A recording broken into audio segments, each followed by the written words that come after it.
মার্কিন শুল্কের নতুন নীতিতে দক্ষিণ এশিয়ার দুই প্রতিদ্বন্দ্বী দেশ ভারত ও পাকিস্তানের বাণিজ্যিক অবস্থানে এসেছে বিপরীত পরিবর্তন। ভারতে বাড়ানো হয়েছে শুল্ক আর পাকিস্তানের জন্য কমানো হয়েছে করের হার।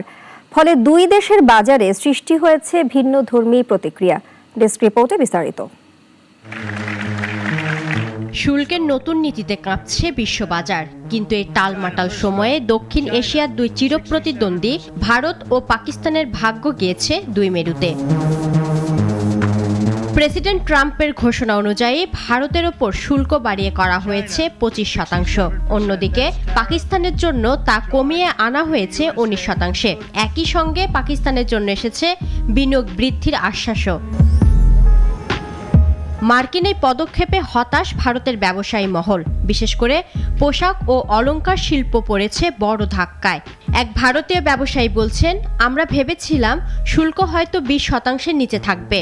এখন প্রতিদ্বন্দ্বিতায় পিছিয়ে পড়বে বাংলাদেশ, চীন ও ভিয়েতনামের চেয়ে। এদিকে শুল্ক হ্রাস আর মার্কিন বিনিয়োগের খবরে খুশির হাওয়া পাকিস্তানে।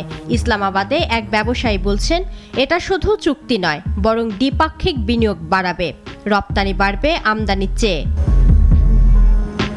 বিশেষত জ্বালানি, প্রযুক্তি ও খনিজ খাতে আসতে যাচ্ছে যুক্তরাষ্ট্রের বড় অঙ্কের বিনিয়োগ। বিশ্লেষকরা বলছেন, পাকিস্তানের জন্য এ চুক্তি যেমন ইতিবাচক, তেমনি ভারতের জন্য এটা এক অর্থনৈতিক সতর্ক বার্তা। তাদের পরামর্শ, অভ্যন্তরীণ বাজারকে শক্তিশালী করা এখন ভারতের জন্য জরুরি, নয়তো বৈশ্বিক প্রতিযোগিতায় টিকে থাকা কঠিন হবে।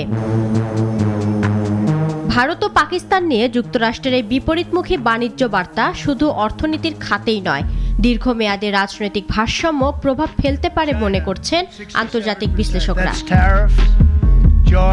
ইফাত আরা মিথিলা, নাগরিক।